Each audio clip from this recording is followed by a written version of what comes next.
Ayan, magandang araw mga kababayan. Ayan, tila nalalagay na sa alanganin nitong si Senator Erwin Tulfo.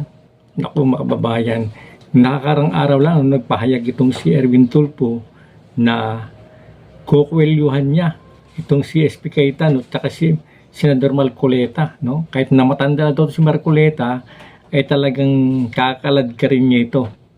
Yun ang matapang na pahayag ni Erwin Tulfo.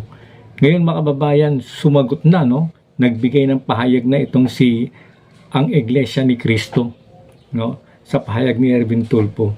Kaya talagang tipong nalalagay sa alanganin itong si Senador Erwin Tulfo dahil sa katapangan niya, no? Talagang maling-mali naman kanyang sinabi talaga na talagang kukwelwin niya, kakaladkarin niya palabas ng session hall itong si SP Cayetano at si Senador Marcoleta. Natanda natin mga kababayan, itong si Senador Marcoleta ay kaanib ito ng Iglesia ni Cristo. No, kaya pumalag to, no? At ito, mga kababayan, ito po yung yung pahayag ng Iglesia ni Cristo, no? Ito, init pa to mga kababayan. Ang sabi nito, Iglesia ni Cristo, taasan namin kinukundina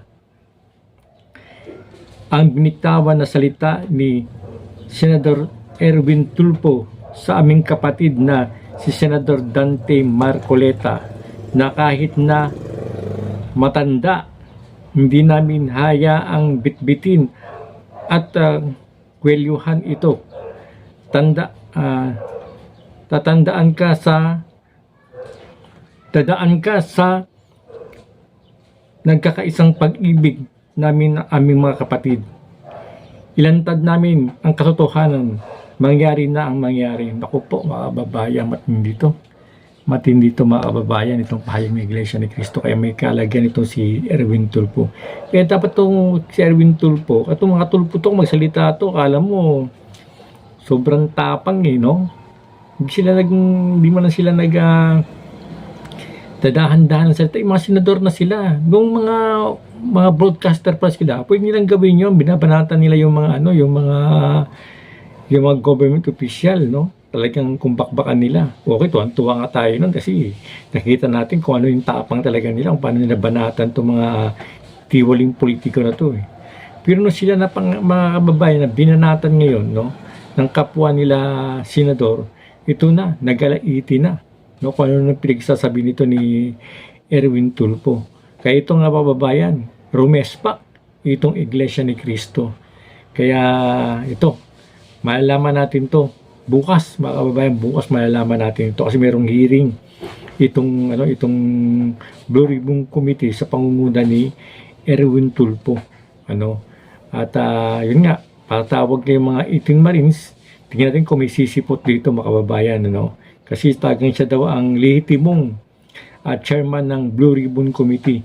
Hindi ito si Pia Cayetano at saka si Senador Dante Marcoleta.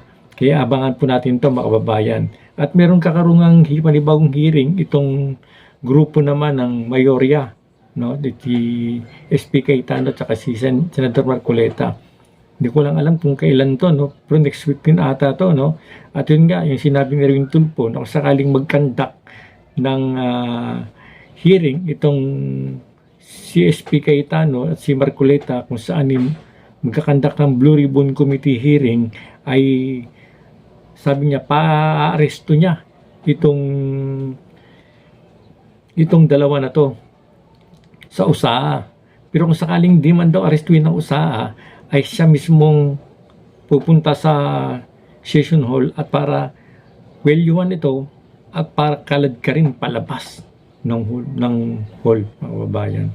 Kaya ito katapang. Pero may mga nakikita tayo sa social media na tilang kinakabahan na nga itong si Erwin Tulfo, At ang minsan nga, nakita ko, humihingi na nga siya ng pasensya.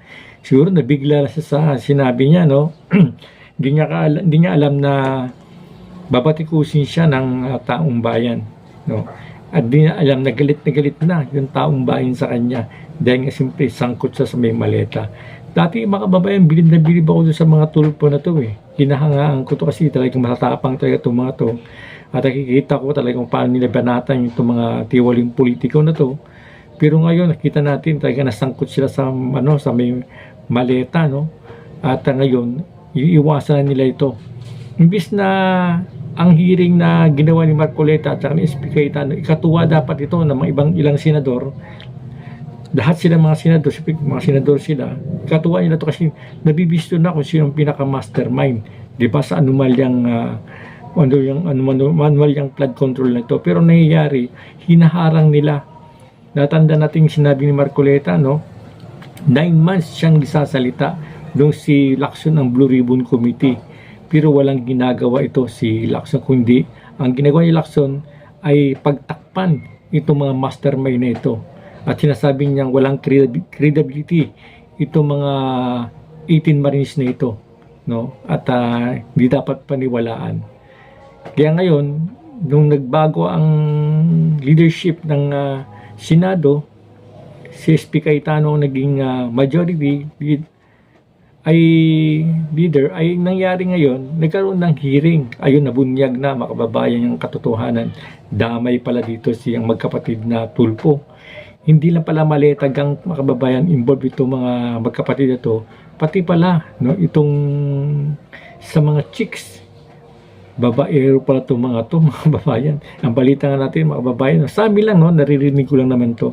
Si Erwin Tulfo ay maraming panganay na anak. No? Kaya hindi ko lang alam kung totoo yan, pero naririnig ko lang naman yan. Hindi natin pwedeng paniwalaan ng kaagad niya kasi wala naman tayong pruweba na yun. Pero yun, chika-chika na maraming chicks talaga to at may maraming mga anak, iba't ibang mga nanay. Bagay, medyo matligas to si Erwin Tulfo at magandang lalaki to, tingin ko sa personal eh. At simple, maraming pera. Pag marami kang pera, kahit pangit ka nga marami kang chicks, no? Ito pa, billion ang pera nila. Sabi nga sa, yung mag-tip lang, umabot, paldo na, sabi ng isang Betamax girl, no? Nag-interview sa, napanood nyo yun, no? Interview, na tip pa lang ay paldo na. Ganun kagalante, makababayan. Kaya yan, at abangan natin sa bukas, sa Lunes, no? Kung anong mangyayari kung matutuloy pa itong Blue Ribbon hearing nito ni Erwin Tulfo, no? Paano siya magiging chairman ng Blue Ribbon Committee kung mismo siya ay sangkot sa maleta, sa anomalya, no? Paano kung sangkot siya? Anong credibility niya na paano niya maimbestigahan ng tama itong mga taong ito kung siya mismo ay sangkot nga sa may amanulyang flood control at malitagang mga kababayan. Kaya to, bukas magkakaalaman na to. At balita natin ay magkakaroon ng parang pagtalon. Isa sa mga senador ng majority ay maaaring tumalon nga dito sa may minority. At para maging 13 na sila at agad mapalitan na yung majority ng Blue Ribbon ng Senado, no? Leadership ng Senado. Kaya abangan natin bukas yan. Bukas asahan din natin ay bukas pupunta tayo sa may Senado kasi mayroong malaking rally, no? Bukas dyan sa may tapat ng Senado. Kaya abangan po natin yan. Kaya abangan yung aking live stream bukas, no? At mga upload video kung saan mag-update tayo sa kaganapan nangyayari dyan sa labas ng Senado. Hindi mo tayo pwedeng pumasok hanggang labas lang tayo. Pero mag-update tayo dyan mga babayan. Kaya ito, abangan po natin yung pasabog nito ng Iglesia ni Cristo, no? Na kung ano pong reaction na gagawin nila dito sa ginawang hindi magandang panlilitaan ni Erwin Tulfo dito kay Senador Marcoleta.